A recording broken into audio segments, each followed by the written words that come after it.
Bonjour à tous, je voudrais parler des points d'appui. Ce thème m'a été inspiré en faisant une cure de raisin, une monodiète et un jeûne. Et je me suis aperçue combien l'alimentation était un point d'appui important pour moi, puisque lorsque j'ai privé mon corps de nourriture, et je l'ai fait de manière assez brutale, eh bien, ça a déclenché tout un tas de mécanismes, de sensations, d'émotions qui ont été fort intéressantes à lire, pas très agréables, mais en tout cas ça m'a amené des informations assez intéressantes.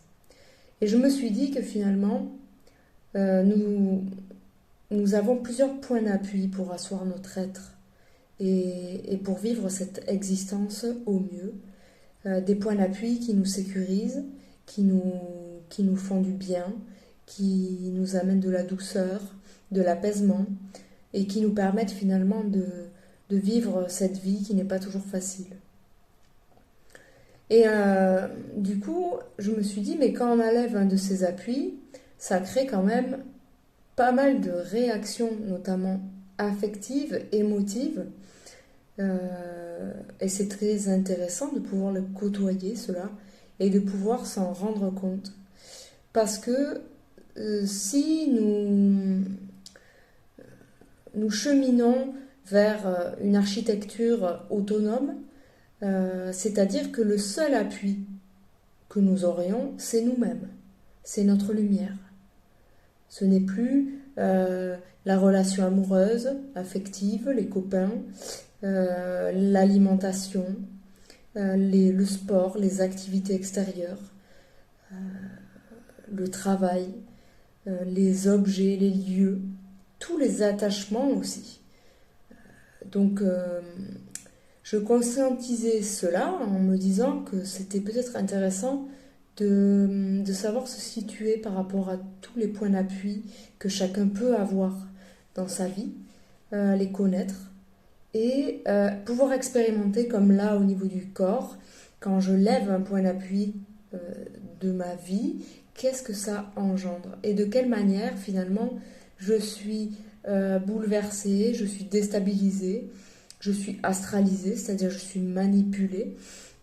Si ça joue sur mon bonheur, sur mon bien-être, sur ma joie, sur ma légèreté intérieure, c'est que, à mon avis, il y a quelque chose là-dedans à venir réajuster et, et conscientiser et éclaircir. Et c'est vrai que dans cette expérience de jeûne, j'ai appris pas mal de choses encore, des choses que je savais un peu, mais là, le fait de donner une expérience au corps physique comme celle-ci, euh, ça vient aussi chercher des notions de survie, puisque l'alimentation, ça touche quand même à la survie, euh, puisque notre croyance, encore aujourd'hui, c'est j'ai besoin de manger pour vivre, pour me maintenir en vie. Sachant qu'il y a sur cette terre des personnes qui se nourrissent de prana, hein, ça existe.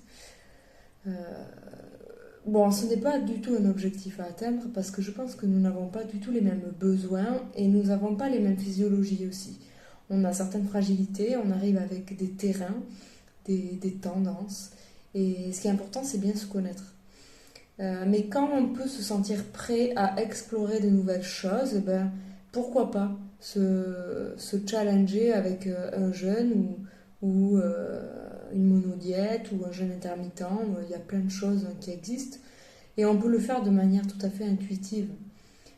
Parce que se confronter déjà au niveau physique, ça vient vraiment nous toucher dans les structures profondes. Ça vient mettre en mouvement des choses depuis la profondeur du corps. Et du coup, ça peut nous faire toucher du doigt des choses auxquelles on n'a pas accès habituellement. Euh, on peut lire des choses à travers la méditation ou les introspections ou les explorations diverses et variées, mais là, c'est vrai que ça permet de rentrer dans un certain niveau, un autre plan, il me semble, qui est fort intéressant quand on a envie de l'explorer. Donc l'idée et le questionnement que je me faisais, que j'avais envie de partager, c'était effectivement si nous sommes amenés à asseoir finalement notre identité et notre architecture et tout ce qui nous fait sur notre intelligence propre, notre contrepartie universelle, notre lumière de manière intégrale, ça voudrait dire que progressivement on gomme ou on efface tous les points d'appui extérieurs qui peuvent exister. Donc c'est bon de pouvoir les définir pour soi et d'avoir de la clarté sur ce qui est encore un point d'appui, un besoin, une nécessité pour que l'être psychologique puisse se sécuriser. C'est pas à juger parce que en fait c'est tout le processus qui veut ça, c'est quitter les points de repère psychologiques qui ont besoin de sécurité, et on a besoin de sécurité souvent parce qu'on a des histoires difficiles, et c'est comment je peux progresser, cheminer, transitionner, je sais pas trop comment le dire, vers des points d'appui finalement qui s'intériorisent, qui sont plus déjà nouveaux, neufs, c'est-à-dire libres de la mémoire, libres de l'histoire personnelle, et qui peuvent finalement se montrer parce que à un moment donné on est prêt aussi à délaisser les choses du passé, on est prêt à délaisser les mécanismes anciens, les histoires familiales, tout ce qui nous a fait finalement. Donc il y a un peu toujours cette histoire de deuil, de délaisser quelque chose qu'on peut nommer sacrifice, mais qui n'en est pas vraiment un, puisque à tout sacrifice, il y a un grand, grand bénéfice. Donc à chacun de cheminer là-dessus, puisque moi, c'est un petit peu ma force motrice, c'est voir un petit peu comment je peux quitter les points d'appui actuels à tous les niveaux de ma vie d'ailleurs, et venir chercher l'assise au niveau de l'intelligence, et donc au niveau aussi de mon corps, puisque l'intelligence du corps pour moi elle est première, elle prévaut sur tout le reste, et c'est pour ça que je continue finalement de partager tous les outils qu'on m'a enseignés dans ma singularité, mais que c'est vraiment pour moi des outils intéressants pour goûter cette intelligence du dedans, l'apprivoiser, se familiariser avec, et finalement qu'elle fasse sens pour soi. Parce que aujourd'hui, on a besoin de s'approprier les notions, de savoir ce qui est OK pour soi et ce que veut dire les choses. Qu'est-ce que ça veut dire dynamique interne? Qu'est-ce que ça veut dire centre? Qu'est-ce que ça veut dire axe, alignement, identité, intégrité, liberté? C'est à chacun de le définir cela. Et ça, finalement, c'est tout un tas de points d'appui dont on se saisit, mais c'est très intime, c'est personnel. Et en plus, ça peut se renouveler avec les journées, avec l'expérience, avec la progression. Donc, ce n'est jamais fixe. Donc, finalement, c'est ça aussi qui fait qu'on va quitter les écritures, les choses figées dans le marbre. Plus rien ne sera écrit parce que le mouvement, c'est de l'impermanence. Et cette expérience de l'alimentation et de se questionner sur comment l'alimentation crée des fixités aussi en nous, des habitudes alimentaires, des mécanismes, une linéarité au niveau des repas, tout cela en fait qui peut nous barrer l'accès à cette dynamique, à ce mouvement de renouvellement qui n'est pas linéaire, qui est tout sauf linéaire, qui est spontané, qui est instantané. Et la structure de nos vies aujourd'hui, c'est difficile finalement de quitter une forme de linéarité parce que il y a le rythme des journées dicté par les repas. C'est pour ça que je parle de l'alimentation, parce que c'est un thème très intéressant. notre rapport à l'alimentation, au repas, au besoin d'avoir des repères. Tout ce qui est repère, ça sécurise le psychologique. Et on en a besoin. On en a besoin, mais à un moment donné, on réalise aussi que ça nous enferme. Et c'est là où, finalement, on se met en chemin vers autre chose. Et tout ce processus d'initiation se situe entre ce temps de transition, entre l'être psychologique et l'être vibratoire. Donc c'est arriver à questionner tous ces aspects, et il faut être prêt pour le faire. C'est pour cela que s'imposer de la rigueur, s'imposer des choses dans la contrainte, de mon point de vue, ce n'est pas forcément juste.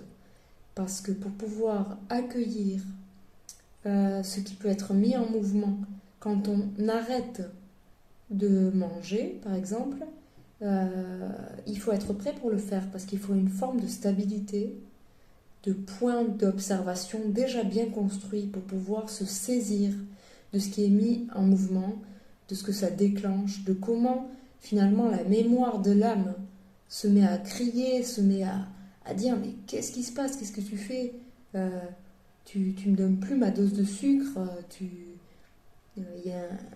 ça peut être très fort la manière dont ça s'exprime, hein, c'est très intéressant.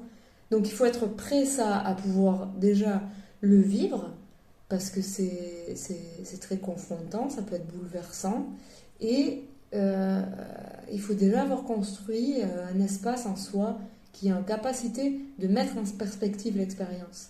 Sinon, ça ne va pas être très intéressant. Si on ne peut pas tirer une information finalement de l'expérience, pour moi ça n'a pas trop d'intérêt. Ce qui m'intéresse, c'est comprendre, conscientiser, m'instruire moi-même finalement dans ce mouvement. Et quand on sort de nos habitudes, eh bien ça crée un mouvement instructif.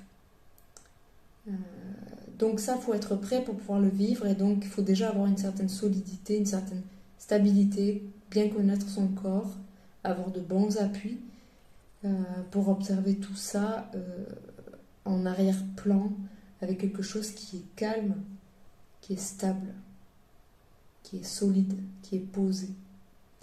Et là, ça devient très très intéressant de lire tout ça. Donc, si un jour ça vous apparaît,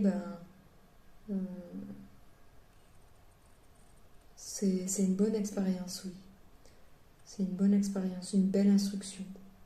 Et ce qui était ouvert dans mon questionnement, c'était est-ce que finalement on arrivera dans cette incarnation à délaisser tous les points d'appui sur lesquels notre être psychologique s'appuie encore aujourd'hui, pour finalement prendre appui intégralement, essentiellement, sur ce mouvement de lumière qui nous traverse, qui nous dynamise, qui nous régénère, qui nous ressource, qui nous apprend, qui nous instruit, qui nous libère.